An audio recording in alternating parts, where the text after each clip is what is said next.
So we will see how they get on with those conditions as we have a look at the driver standings. In the meantime, Toy Patero is currently leading the way, and he was pretty dominant at Monza last week.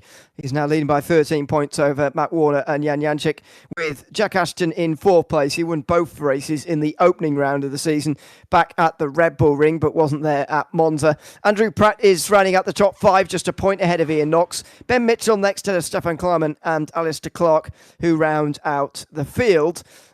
The others have not got any points on the board. Only the top 8 in each race score points. In Class 2, we've got Nicholas Green leading the way by just 3 points ahead of Jerry Werner and George Metakos. Luke Edwards only 14 points behind, although I think he is absent today. I don't think he's watching. He is watching. I don't think he's racing today, as far as I'm aware. Hayden Britton runs out the top 5, and he's tied with Peter Enquist. Eric Orchin is in 7th, just 1 point ahead of Tim Wybrow, with Steve Laird in 9th place. Steve Whitman and Reece Bartlett rounding out the 11-driver field here for this round of the championship. So that's how we stand going into this race. And qualifying is just about 3.5 minutes away from its finish. Matt Warner is currently leading the way, although Toy Patero hasn't set a time just yet. He's in the Audi, and you'd expect him to work his way up towards the front when he does. Although, having said that, I think he's in the pit lane, so maybe he's not going to be setting a time here, and that could be a big problem for Toy Patero. It is myself, Ian O'Leary, and James Parfitt with you for this round of the championship. Good afternoon, James. Are you still trying to fix technical problems, or can I talk to you now? You can talk to me. I'm a little bit confused, to be blatantly honest, of why these all of a sudden have got these technical issues. I'm not going to lie on this one, because obviously I'm a little bit confused, to be blatantly honest, but I've got nothing going wrong in anything apart from YouTube's being funky. So yeah, I am working on it, but yeah, it's all good. We should be good to go, I think, hopefully shortly. Yeah, hopefully we will have those issues sorted. The Novice Racer in YouTube chat saying that they were really looking forward to racing this one, but that can't be there because it's Mother's Day in Australia this week. Is it Mother's Day in a different part of the world every week? It's Mother's Day in Germany today as well. Is it? Oh, yeah. How do you know that? Because my son's out there and he messaged my wife saying Happy Mother's Day, and it was only when the fact we told him that Mother's Day for the UK was like a good few weeks ago. 4 weeks ago. He was like, oh, I wasn't sure if it was just across the board. So, yeah, apparently no. Germany's got Mother's Day today. Oh, there you go. I swear it is a different week, because it's America last week, wasn't it? No, was America it the week today? Oh, was it America today? Okay. Hence, we haven't got anyone in the afternoon. All right, but I forgot about that. I thought we did. So there we go. There's my afternoon plans thrown up in the air slightly. There is a calendar with them all on, Mr. O'Leary. I know, yeah. You know what I mean? Why look at a calendar that we provide for you? My personal calendar, which doesn't have absolutely everything on it, because obviously who needs to know what I'm doing in the afternoon on a Thursday when I need to go to, across town or wherever.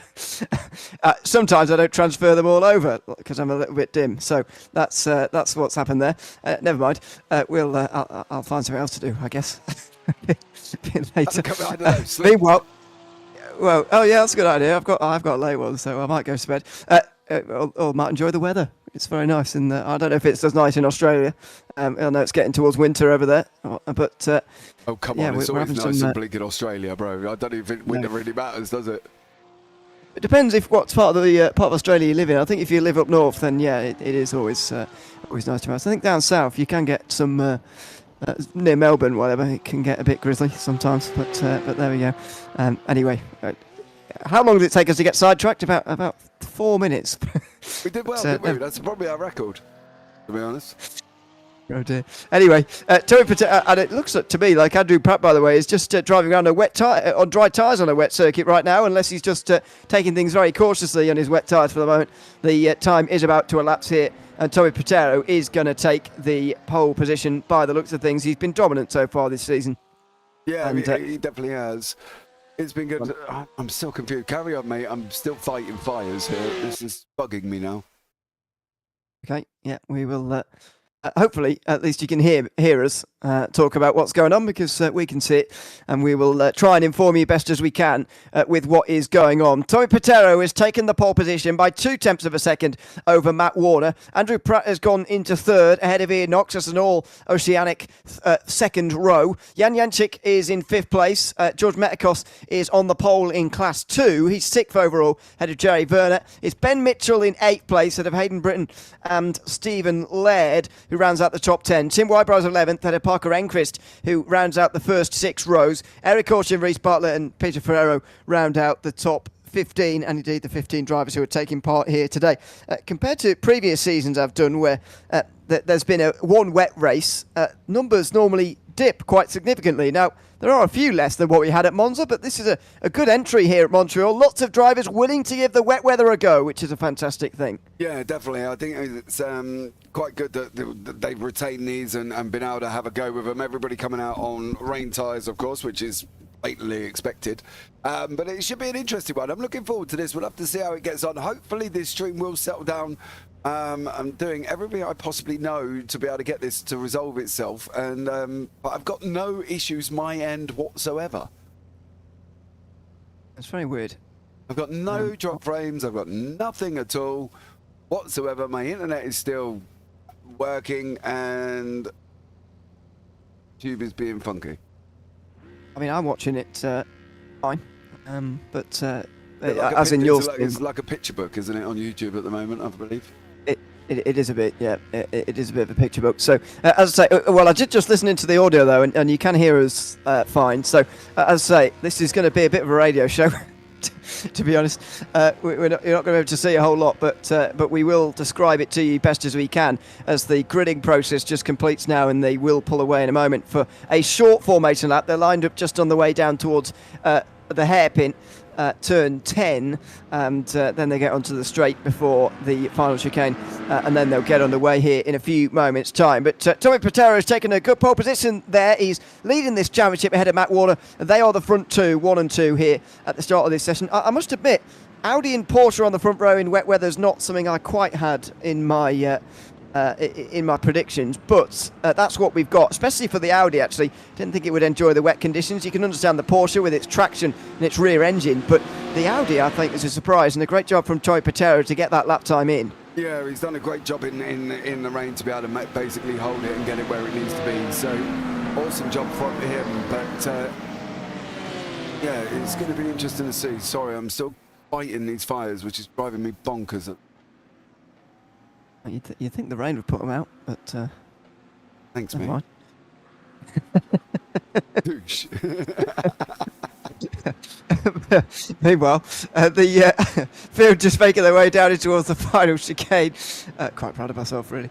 Pace car pulls off to the left-hand side, and Tommy Patero will soon be in control of the field. Once they come around this this sort of chicane through the final corners, and goodness me, it is foggy from the air as well, as the field down towards the back get off to a pretty sluggish start out the final corner. Tommy Patero doesn't wait around too long and gets us underway here for 20 minutes of racing at Montreal. How are they all going to get down in towards turn number 1 for the very first time? Patero in towards turn 1, absolutely fine. Then in behind him, Warner off to a decent start as well. There's a spinner in the background though. I think one of the McLarens has gone around, and they have indeed, and one of the Acuras straight into Eric Orchin there across the circuit. Stephen Laird was the McLaren driver that spun round. Eric Orchin was crashed into there by one of the other Acuras. It's got to be Peter Ferrero, I would imagine, in Class 1, who went barrelling over the first chicane and straight into the side of him there. Other than that, though, it's been a clean start. It's side by side, meanwhile, around George Metakos for the lead in the second class at the moment as well. He's in 6th place, actually got ahead of Ben Mitchell here.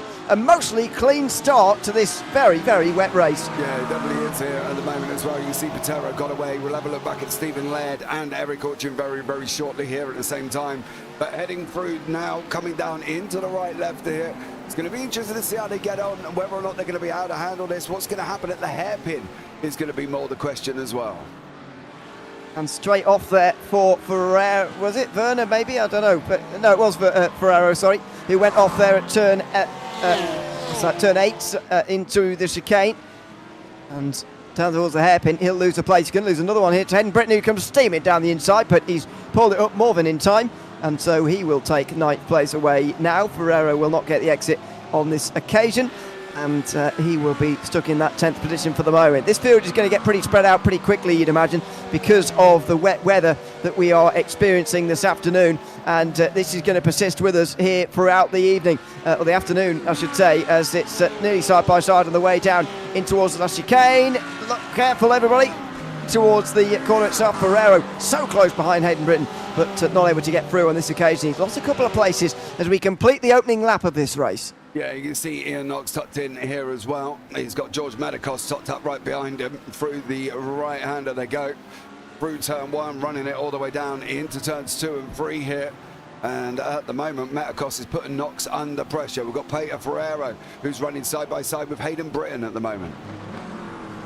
They've been battling away for the whole of the race so far, and this time it's Ferrero who gets back through again into 9th position. So there you go, it's seesawing around at the moment as Britain goes backwards. Butler as well is next in line. Wybrow is 12th, and that is the big group on the racetrack really. Wybrow getting very close to Butler actually on the brakes down here at the hairpin of turn 6, but no chance to get quite down the inside on that occasion.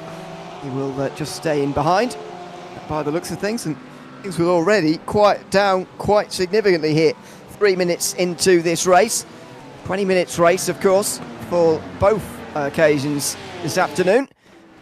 Now let's have a look back at what went on at the start. Stephen Laird was minding his own business in towards turn number 1. He wasn't hit by anybody. He just went wide and spun around completely on his own. I wonder whether the Acura there was, oh dear, try it's still, yeah, it is Ferrero, I'd imagine. Orchin goes to throw. I guess Ferrero was, he would have made the corner by himself, but the problem was that the front of Laird's car was in the way. As it's all happened here while we've been on replay, Ferrero's now spun round, Orchin's gained some places back again, and Ferrero's pretty much straight to the back. Yeah, he's done something here coming into the hairpin. Oh, you're going to clip him. Oh, bro. He's tried to be helpful. Spinning back round again, but the Porsche decided reply, it was going to hit him back. Round. Yeah. That was pretty awkward. It just shows that even if you do correct them afterwards, it's not really worth it. You get much increased risk of spinning yourself as well. And so Ferrero goes back to the pit lane. He will score points though. He'll score 2 points in Class 1 because of the amount of drivers that we have here today. And everyone in Class 2 is also going to score points today, all the way down to 1 point for the last position. So it's not quite the battle to even score any points like it was last week at Monza, but it is still a challenge to score many points. And again, I'll reiterate what I said last week. I think that's a fantastic thing, really, that we're not just dishing them out to absolutely everybody. Closest battle on the circuit right now is for Ian Knox and Jan Jančić for 4th position. It's another one of the Audis. There's 2 of them inside the top 4. This one for Jančić, and then Ian Knox just in behind him to try and overtake him in that Lamborghini. But it's so hard to almost even talk about this as a battle since they're so far apart, but that's what racing in the rain is like around this circuit. Yeah, it definitely is at the moment. And there goes Andrew Pratt. Unfortunately got it all wrong at the hairpin. It's from 3rd place, and he drops down to 6th, even behind George Metakos, who's starting to really take hold of the Class 2 championship here.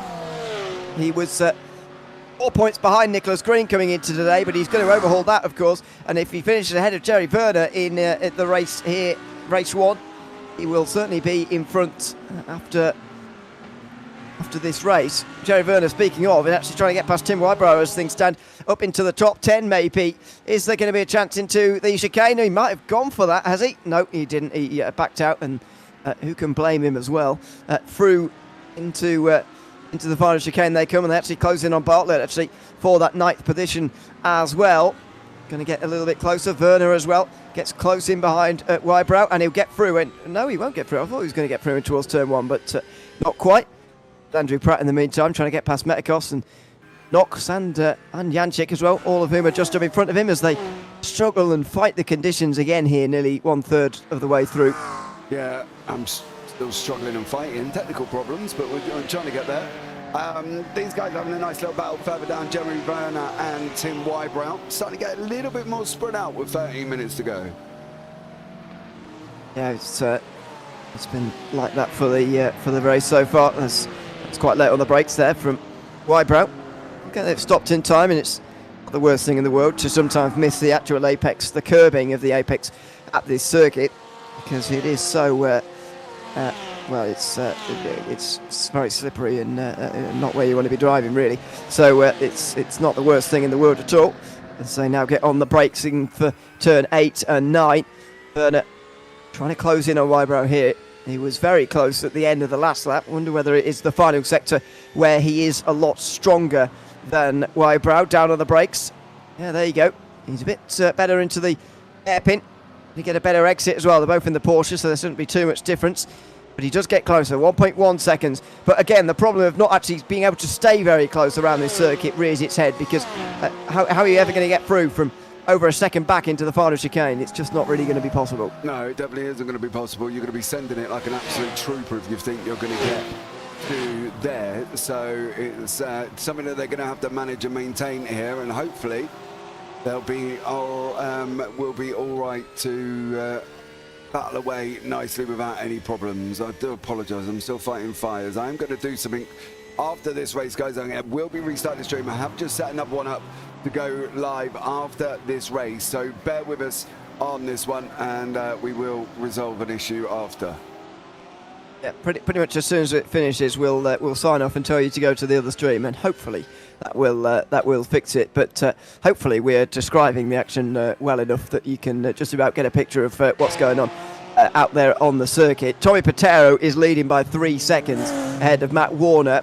Andrew Pratt is no longer in that third place, of course, because of that spin at the hairpin, and so it's Jan Janchik now who's on that final spot on the podium. Ian Knox is fourth, still chasing him down, is about second behind. George Metikos about a second behind him as well. Andrew Pratt has rejoined in sixth place, is about a second behind Metikos.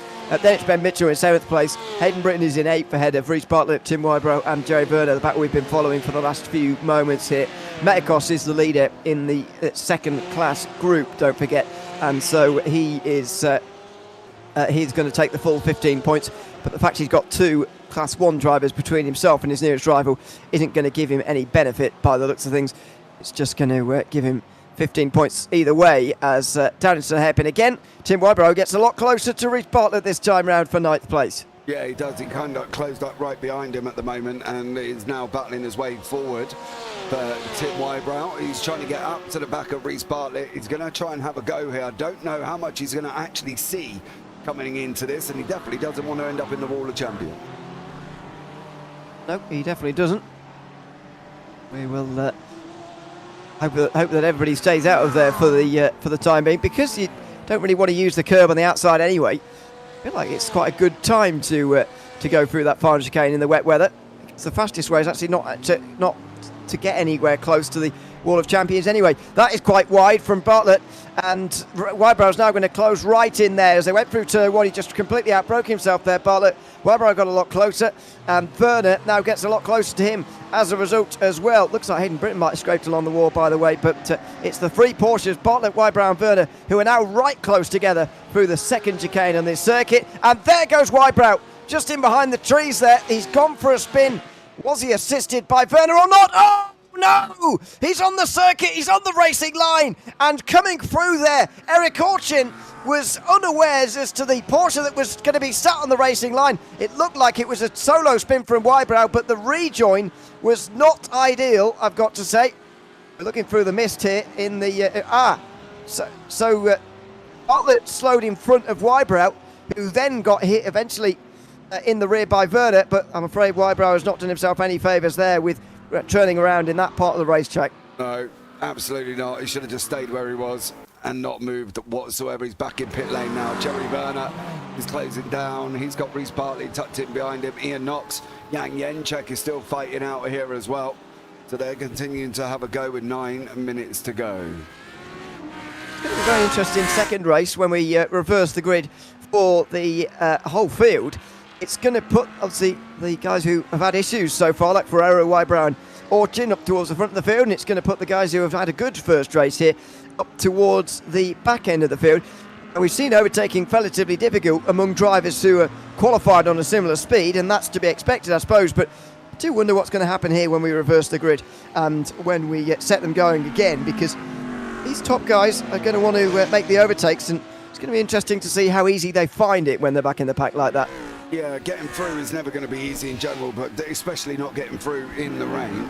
That's going to be a more difficult scenario altogether. There's, as you say, there's different classes, different abilities that are going to have to be very, very careful here what they're going to do. We'll have to be, as we go down the straight on towards turn 8 all over again. The chicane down here, which is actually tarmacked on the outside these days. It's a bit of a track limits problem. In this build of the iRacing circuit, it is grass on the outside line, and that is probably a good thing, to be honest with you, based on track limits incursions that we've seen in the past as they make their way now down in towards the hairpin here. Jančić, Knox, Metakos and Pratt all separated by about half a second each here, and Knox there got very close to the Audi, down on the brakes. Didn't quite hit him, but just got close, and if he's closer, he could fire down the inside maybe next time round. Yeah, hopefully he can as well. Just still bear with us while we're trying to resolve this situation. Not entirely sure what the problem is at the moment, which is confusing me even more. Yeah, that is never particularly ideal, to be honest. There we go. These things happen sometimes, I guess, as we go over the line. Again, 7 minutes to go. Started lap 8, so trying to figure out how many there might be to go, but it's very difficult in these conditions. Pratt getting very close to Metakos that time round. He wants to dispatch of the Acura pretty quickly here. Don't forget that they are not fighting for points down there. It is purely for track position, really, and Andrew Pratt would certainly like that, and that track position just for the moment, because if Metakos is in front of him, he can't actually get at Jančić and Knox. He can only sit there in 6th place, so he's going to want to get through, but Metakos is going to want to keep his buffer over the rest of the Class 2 field, so they're going to meet, their ideas are going to meet head-on pretty soon, as Ben Mitchell goes off the road from 7th place. Yeah, he has. We'll have a look back at that one now, see what he got himself up to. Was it assisted by? Well, he was close with Ferrero, who's a lap down. Oh, Peter Ferrero! Oh dear. Well, he's hit his fellow iRacing region